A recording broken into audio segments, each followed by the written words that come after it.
John had always been afraid of death. The mere thought of being buried alive filled him with dread, and he often found himself waking up in the middle of the night, gasping for air. He had tried to ignore these fears, but they had only grown stronger over the years. It was a normal day for John when he went to bed that night. He had spent the day at work, had dinner, and watched some TV before going to bed. But that night, he had a strange dream. He was lying in a coffin, unable to move, and the air was thick with the smell of dirt. He tried to scream, but no sound came out. When John woke up, he was still in the dream. He could feel the hard wooden sides of the coffin pressing against him, and the air was hot and suffocating. He tried to move, but his limbs felt heavy and unresponsive. Panic rose in his chest, and he screamed, but the sound was muffled by the wood. John tried to calm himself down. He told himself it was just a dream, that he would wake up soon. But the darkness around him was unrelenting, and the air grew thicker with each passing moment. He tried to remember how he had ended up in the coffin, but his mind was blank.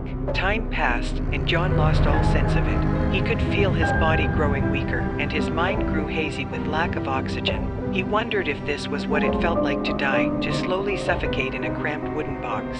Suddenly, there was a loud noise above him. It sounded like dirt was being piled on top of the coffin. John's heart raced, and he tried to scream, but his throat was raw and dry. He could hear the sound of shovels, and he knew that someone was burying him alive. John's mind raced with fear and desperation. He tried to push against the sides of the coffin, but his body was too weak. He tried to scream again, but his voice was barely a whisper. He wondered if anyone would hear him, if anyone would save him from this nightmare. Hours passed, and John's mind grew hazy. He was barely conscious, his body barely functioning. He wondered if he had already died, if this was the afterlife. He tried to remember his life, but his memories were hazy and indistinct. Suddenly, there was a jolt, and the coffin shook violently. John heard shouting and the sound of metal scraping against wood. He tried to scream again, but his throat was too dry. He heard the sound of the coffin lid being pried open, and a beam of light flooded in. John tried to move, but his body was unresponsive.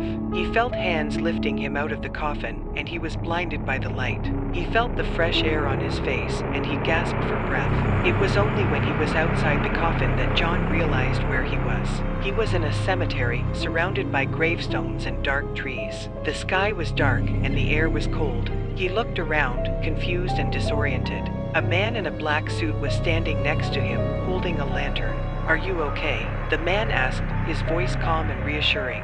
John tried to speak, but his voice was barely a whisper. The man helped him to his feet, and John felt his legs wobble beneath him. "Who are you?" John asked, his voice hoarse. The man smiled. "My name is Jacob. I work here at the cemetery. It's not often we have someone wake up in a coffin." John looked at him, his mind racing. "What?"